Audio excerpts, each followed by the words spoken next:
नमस्ते। आप हावड़ा ब्रिज के बारे में एक विस्तृत, गहरी और रहस्यमयी कहानी चाहते हैं जो इसके इतिहास, इसके अनसुलझे रहस्यों और इससे जुड़ी घटनाओं को समेटे हुए हो।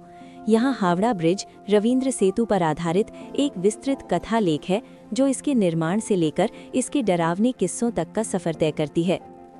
हावड़ा ब्रिज, इस्पात का दानव और खामोश पहरी, एक अनकही दास्तान। कलकत्ता, अब कोलकाता की पहचान, हुगली नदी के सीने पर तना हुआ ये लोहे का ढांचा केवल एक पुल नहीं है, ये शहर की धड़कन है, एक इतिहास है और कई अनसुलझे रहस्यों का गवाह भी है। दिन के उजाले में ये लाखों लोगों के कदमों का बोझ उठाता है, लेकिन रात के सन्नाटे में जब हुगली की लहरें शांत हो जाती हैं, तब हावड़ा ब्रिज अपनी असली कहानियां सुनाता है। ये कहानी उन नट बोल्टों की है जो कभी लगाए ही नहीं गए, उस 12 बजे के डर की है जिसने इंजीनियरों की नींद उड़ा दी थी, और उन सफेद सायों की है जो अक्सर कोहरे में दिखाई देते हैं। अध्याय 1, बिना नट बोल्ट का आश्चर्य, निर्माण का रहस्य। साल था 1930 का दशक। ब्रिटिश सरकार को कलकत्ता और हावड़ा के बीच बढ़ते व्यापार को संभालने के लिए एक नए पुल की सख्त जरूरत थी, लेकिन शर्त एक थी, नदी में कोई खंबा नहीं होना चाहिए ताकि जहाजों की आवाजाही न रुके। ये इंजीनियरिंग के लिए एक बुरा सपना था। यहीं से शुरू होता है पहला रहस्य। हावड़ा ब्रिज एक कैंटिलीवर ब्रिज है। इसका मतलब है कि ये पुल हवा में लटका हुआ है। हैरानी की बात यह है कि इस विशालकाय पुल में, जिसका वजन 26,500 टन है, एक भी नट बोल्ट का इस्तेमाल नहीं किया गया है। जी हाँ, पूरा पुल धातु के कीलों से जोड़ा गया है। इन रिविट्स को गर्म करके लोहे की प्लेटों के बीच ठोका गया था और ठंडा होने पर इन्होंने लोहे को जकड़ लिया। कहा जाता है कि इसके निर्माण के लिए स्टील की आपूर्ति करने वाली कंपनी टाटा स्टील थी, लेकिन जिस तरह से इसे डिजाइन किया गया वो आज भी एक चमत्कार है। द्वितीय विश्व युद्ध के दौरान जापानी सेना ने कलकत्ता पर बमबारी की थी, लेकिन हावड़ा ब्रिज का बाल भी बांका नहीं हुआ, मानो कोई अदृश्य शक्ति इसकी रक्षा कर रही हो। अध्याय 2, 12 बजे का श्राप, the legend of 12 o'clock। Howrah bridge के साथ एक बहुत ही अजीबोगरीब डर जुड़ा हुआ है, 12 बजे का डर। जब ये पुल बनकर तैयार हुआ तो इसके डिजाइनरों और इंजीनियरों ने एक अजीब चेतावनी दी थी। उन्होंने कहा था कि अगर ये पुल कभी गिरा तो वो ठीक 12 बजे गिरेगा, लेकिन उन्होंने ये स्पष्ट नहीं किया कि वो दिन के 12 बजे होंगे या रात के।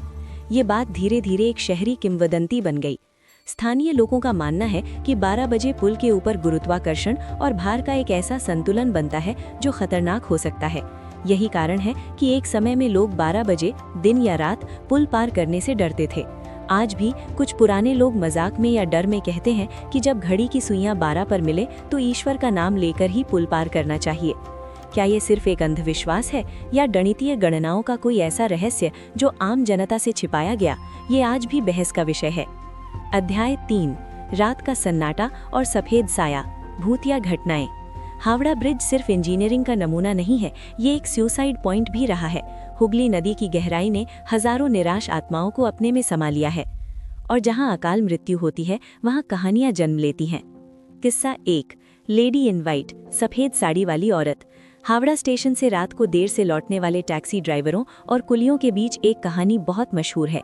कई ड्राइवरों ने दावा किया है कि रात के 2 या 3 बजे जब कोहरा घना होता है तो उन्हें ब्रिज के बीचों बीच एक औरत दिखाई देती है। वो सफेद साड़ी पहने होती है और रेलिंग की तरफ देख रही होती है। जैसे ही कोई गाड़ी वाला उसे बचाने के लिए गाड़ी रोकता है या पास जाता है, वो औरत चिल्लाती नहीं है, रोती नहीं है, वो बस नदी की ओर कूद जाती है। लेकिन जब ड्राइवर नीचे झांक कर देखते हैं तो पानी में कोई हलचल नहीं होती, न कोई आवाज, न कोई शरीर, सिर्फ खामोश हुगली बहती रहती है। किस्सा 2, मदद की पुकार। मल्लखंब का अभ्यास करने वाले पहलवान जो अक्सर सुबह सुबह नदी घाट पर कसरत करते हैं, उन्होंने भी अजीब अनुभव साझा किए हैं। उनका कहना है कि कभी कभी पानी के बीच से बचाओ बचाओ की आवाजें आती हैं। जब वो नाव लेकर उस दिशा में जाते हैं तो वहाँ कोई नहीं होता। स्थानीय लोगों का मानना है कि ये उन लोगों की भटकती आत्माएं हैं जिन्होंने पुल से कूदकर जान दी, लेकिन अब उन्हें मुक्ति नहीं मिल रही। अध्याय 4, एक सच्ची घटना, मौत के मुंह से वापसी।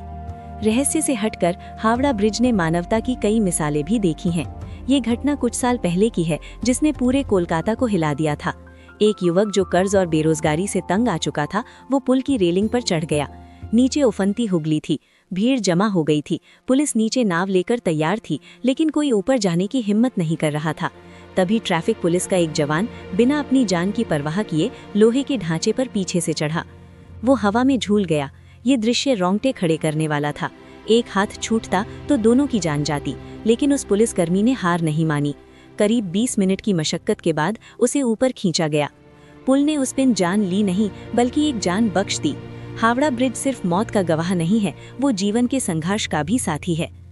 अध्याय 5, पुल का सबसे बड़ा दुश्मन, गुटखा। शायद ये हावड़ा ब्रिज का सबसे अनोखा और अजीब रहस्य है। इस विशाल लोहे के दानव को न तो द्वितीय विश्व युद्ध के बम गिरा पाए, न ही तूफान हिला पाए, लेकिन एक छोटी सी चीज इसे अंदर से खोखला कर रही है, इंसानी थूक। जी हाँ, ये सुनने में अजीब लग सकता है, लेकिन ये सच है। कोलकाता के लोग पान और गुटखा खाने के बहुत शौकीन हैं। पैदल चलने वाले लाखों लोग जब पुल से गुजरते हैं तो वो पुल के पायों पर थूकते हैं। गुटखे और पान में मौजूद चूना और एसिड स्टील के लिए जहर है। जांच में पाया गया कि पुल के पायदानों की मोटाई इन थूकने की वजह से कम हो रही थी, स्टील गल रहा था। घटना जब इंजीनियरों ने देखा कि पाए के नीचे की प्लेट 50% तक गल चुकी है तो वो हैरान रह गए। बमों से बचने वाला पुल थूक से मर रहा था। समाधान, अब उन पायों को फाइबर ग्लास से ढक दिया गया है ताकि कोई उन पर थूक न सके। ये आधुनिक युग की एक विडंबना है कि कैसे इंसान अपनी ही धरोहर को अनजाने में नष्ट कर रहा है। अध्याय 6, पक्षियों का घर और रोजमर्रा की जिंदगी। इन डरावनी और तकनीकी बातों से परे हावड़ा ब्रिज का एक और चेहरा भी है। सुबह 4 बजे का वक्त, जब शहर सो रहा होता है, हावड़ा ब्रिज जागता है। सब्जी वाले अपने ठेले लेकर शहर की ओर दौड़ते हैं, अखबार वाले साइकिलों पर बंडल लादे निकलते हैं, और फिर आते हैं वो लोग जो पुल के ऊपर कबूतरों को दाना खिलाते हैं। हजारों कबूतर जब एक साथ उड़ते हैं तो लोहे का वो कठोर ढांचा भी जीवित प्रतीत होता है। कहा जाता है कि पुल के ऊपर रहने वाले पक्षी भी यहाँ होने वाली हर घटना के गवाह हैं। वो जानते हैं कि कौन यहाँ मरने आया है और कौन जीने के लिए संघर्ष कर रहा है। निष्कर्ष, एक अमर गवाह। हावड़ा ब्रिज सिर्फ लोहा और इस्पात नहीं है, पिछले 80 सालों से ये खामोशी से खड़ा है। इसने अंग्रेजों को जाते देखा, देश को आज़ाद होते देखा। इसने दंगों की आग देखी और त्योहारों की रोशनी भी। आज भी जब आप रात को हुगली के किनारे बैठेंगे और दूर से चमकते हुए हावड़ा ब्रिज को देखेंगे तो आपको लगेगा कि वो आपसे कुछ कहना चाहता है। शायद वो उन लोगों की कहानी सुनाना चाहता है जो अब इस दुनिया में नहीं है, या शायद वो आपको ये याद दिलाना चाहता है कि समय की धारा में सब कुछ बह जाता है, लेकिन कुछ चीजें अडिग खड़ी रहती हैं। हावड़ा ब्रिज, कोलकाता का गौरव, भारत का आश्चर्य और रहस्यों का एक कभी न खत्म होने वाला अध्याय।